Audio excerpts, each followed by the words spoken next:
নমস্কাৰ। চৰকাৰী মাধ্যমৰ বা চৰকাৰী বিদ্যালয়বোৰত ছাত্ৰ-ছাত্ৰীৰ সংখ্যা কমি যোৱাটো আমাৰ দৰে এজন চৰকাৰী শিক্ষকে জনসাধাৰণৰ ওচৰত প্ৰকাশ কৰাটো বা কোৱাটো হয়তো নিজৰেই কৰবাত নহয় কৰবাত দুৰ্বলতা প্ৰকাশ পাইছে। তথাপিতো এয়া সময়ৰ আহ্বান যে আমি এইবোৰ উনুকিয়াই চাব লাগিব বা উনুকিয়াই চোৱাটো প্ৰয়োজন। প্ৰতি বছৰে যিসমূহ চৰকাৰী বিদ্যালয় আছে সেই চৰকাৰী বিদ্যালয়ত ছাত্ৰ-ছাত্ৰীৰ সংখ্যা কমি গৈ আছে। এই যে ছাত্ৰ-ছাত্ৰীৰ সংখ্যা কমি গৈছে এই বিষয়ে প্ৰতিজন শিক্ষক কৰ্মচাৰী, ঊৰ্ধ্বতম কৰ্তৃপক্ষ তথা চৰকাৰে উনুকিয়াই চোৱাটো বা নিজকে মূল্যায়ন কৰি চোৱাটো প্ৰয়োজন। চৰকাৰে বিভিন্ন ধৰণৰ আইন প্ৰস্তুত কৰিছে, নতুন নতুন ট্ৰেইনিঙৰ ব্যৱস্থা কৰিছে, তথাপিতো হয়তো জনসাধাৰণক বা সাধাৰণ ৰাইজক এইসমূহ সুযোগ বা সুবিধাৰ প্ৰতি আকৰ্ষিত কৰিব পৰা নাই নেকি? কিহৰ বাবে আকৰ্ষিত কৰিব পৰা নাই এই বিষয়ে আমি নিজক মূল্যায়ন কৰি চোৱাটো প্ৰয়োজন।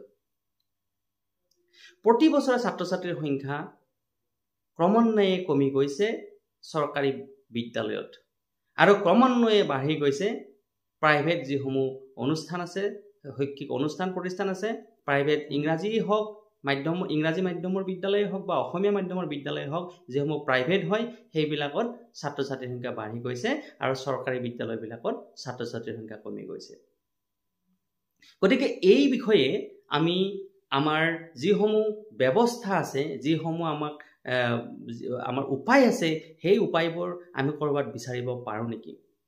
এয়া হয়তো মোৰ নিচিনা এজন চৰকাৰী বিদ্যালয়ৰ শিক্ষক হিচাপে এই বিষয়ে আমাক নিজকে উনুকিয়াই চোৱাটো এয়া সময়ৰ আহ্বান বুলি আমি ভাবিছোঁ। কাৰণ যিসমূহ আমাক আইন প্ৰস্তুত কৰিছে, যিসমূহ আমাক ট্ৰেইনিঙৰ ব্যৱস্থা কৰিছে, সেই ট্ৰেইনিংবিলাকত ছাত্ৰ-ছাত্ৰীক আকৰ্ষণ কৰিব পৰাকৈ হয়তো আমাক কৰবাত নহয় কৰবাত আমাৰ ব্যৰ্থতা প্ৰকাশ পাইছে। আমি নিজকে আজি ব্যৰ্থ শিক্ষক হিচাপে আমি সমাজত প্ৰতিপন্ন কৰিবলগীয়া হৈছে, কাৰণ আমি ছাত্ৰ-ছাত্ৰীক আমি যিমানখিনি আকৰ্ষিত কৰিব লাগিছিলে আমি সিমানখিনি আকৰ্ষিত কৰিব পৰা নাই। কিহৰ বাবে পৰা নাই বাৰু? এয়া আমি উনুকিয়াই চোৱাটো প্ৰয়োজন নাইনে বাৰু? গতিকে আমাৰ এই বৰ্তমান যিসমূহ শিক্ষা পদ্ধতি আছে, যিসমূহ আমাৰ শিক্ষাৰ ব্যৱস্থা আছে, সেই ব্যৱস্থাবোৰ কৰবাত নহয় কৰবাত কিবা অসুবিধা আছে নেকি? নে যিসমূহ আইন আছে বা যিসমূহ কৰ্ম বৰ্তমান চলি থকা হৈছে বা চলাই থকা হৈছে সেইবিলাকত কৰবাত আমাৰ কমি গৈছে, যাৰ বাবে নেকি চৰকাৰী মাধ্যমৰ বিদ্যালয়ত ছাত্ৰ-ছাত্ৰীৰ সংখ্যা কমি গৈছে। গতিকে শিক্ষক কৰ্মচাৰীসকলক কিছুমান অনাৱশ্যকীয় কামত নিয়োগ কৰা হৈছে নেকি, যাৰ বাবে নেকি শিক্ষকসকলে বিদ্যালয়ত যিমানখিনি সময় দিব লাগিছিলে হয়তো সিমানখিনি সময় দিব পৰা নাই, যাৰ বাবেই নেকি ছাত্ৰ-ছাত্ৰীৰ সংখ্যা ক্ৰমান্বয়ে কমি গৈছে। নে এনে কিছুমান আইন প্ৰস্তুত কৰাৰ প্ৰয়োজন যিটো আইনে নেকি চৰকাৰী মাধ্যমৰ বিদ্যালয়ত পঢ়াটো প্ৰয়োজন। প্ৰতিদিনেই চৰকাৰখনে সাধাৰণ জনগণক বিভিন্ন ধৰণৰ সুযোগ সুবিধা দিছে, বিভিন্ন ধৰণৰ আইন আনিছে, যিবিলাক আইন সাধাৰণ জনগণে পাবলৈ সক্ষম হৈছে। সেই আইন বা সেইসমূহ সুযোগ সুবিধা লৈ সেইসমূহ অভিভাৱকে কি কৰিছে? প্ৰাইভেট বিদ্যালয়ত পঢ়াবলৈ গৈছে। সুবিধা চৰকাৰী আঁচনিৰ পৰা লৈছে আৰু যিসমূহ ছাত্ৰ-ছাত্ৰী আছে বা ল'ৰা-ছোৱালী আছে সেই ল'ৰা-ছোৱালীবিলাকক প্ৰাইভেট বিদ্যালয়ত পঢ়াইছে।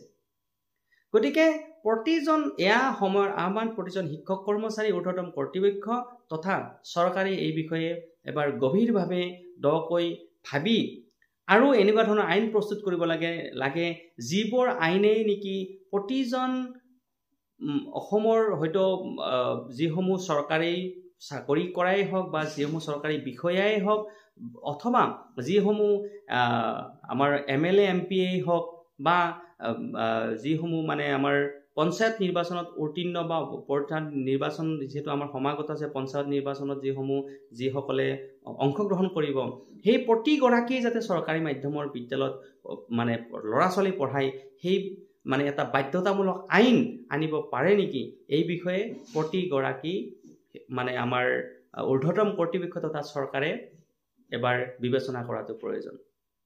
আমি এজন চৰকাৰী বিদ্যালয় শিক্ষক হিচাপে এয়া আমি কেৱল মাত্ৰ আহ্বান জনাব পাৰোঁ। গতিকে সমাজৰ প্ৰতিগৰাকী ব্যক্তি, প্ৰতিটো অনুষ্ঠান প্ৰতিষ্ঠানে এই ক্ষেত্ৰত আগভাগ লওক আৰু আমাৰ চৰকাৰী প্ৰাথমিক বিদ্যালয় বা যিসমূহ চৰকাৰী বিদ্যালয় আছে, প্ৰাথমিকৰ পৰা আদি কৰি যিসমূহ উচ্চ শৈক্ষিক প্ৰতিষ্ঠান আছে, সেই শৈক্ষিক প্ৰতিষ্ঠানবিলাকত কি ধৰণে ছাত্ৰ ছাত্ৰীৰ সংখ্যা বঢ়াব পাৰি সেই বিষয়ে এবাৰ মূল্যায়ন কৰি ইয়াৰ বাবে আইন প্ৰস্তুত কৰাটো প্ৰয়োজন। কিছুমান লক্ষ্য নিৰ্ধাৰণ কৰিব কৰাটো প্ৰয়োজন, যাতে যোৱা 2023-24 বা 23-24 বৰ্ষত আমি যিমানখিনি ছাত্ৰ ছাত্ৰীৰ সংখ্যা আমি হেৰুৱাইছোঁ, এইবাৰ যাতে আমি দুগুণ কৰিব পাৰোঁ, এনেকুৱা কিছুমান দীৰ্ঘমেয়াদী আঁচনি প্ৰস্তুত কৰাটো প্ৰয়োজন। যদি চৰকাৰে সদিচ্ছা থাকে, যদি প্ৰতিগৰাকী শিক্ষকৰ পৰা আদি কৰি শিক্ষক বা ঊৰ্ধ্বতম কৰ্তৃপক্ষৰ সদিচ্ছা থাকে, তেতিয়াহ'লে চৰকাৰী মাধ্যমৰ বিদ্যালয়ত এতিয়াও ছাত্ৰ ছাত্ৰীৰ সংখ্যা বঢ়াব পৰা যাব। কেৱল মাত্ৰ নিস্বাৰ্থভাৱে আইন প্ৰস্তুত কৰিব লাগিব। আইন সকলোৰে বাবে সমান। গতিকে সেই আইন যদি আমি প্ৰতিগৰাকী শিক্ষক কৰ্মচাৰী, চৰকাৰী বিষয়া কৰ্মচাৰীয়ে যদি আমি পালন কৰোঁ, তেতিয়াহ'লে এতিয়াও সময় আছে চৰকাৰী বিদ্যালয়ত, চৰকাৰী অনুষ্ঠান প্ৰতিষ্ঠানবোৰত আমাৰ ছাত্ৰ ছাত্ৰীৰ সংখ্যা বৃদ্ধি হ'ব। গতিকে ধন্যবাদ। আমি এই ভিডিঅ'ৰ জৰিয়তে আপোনালোকক আমি এটি মাত্ৰ আহ্বানহে জনাব পাৰোঁ।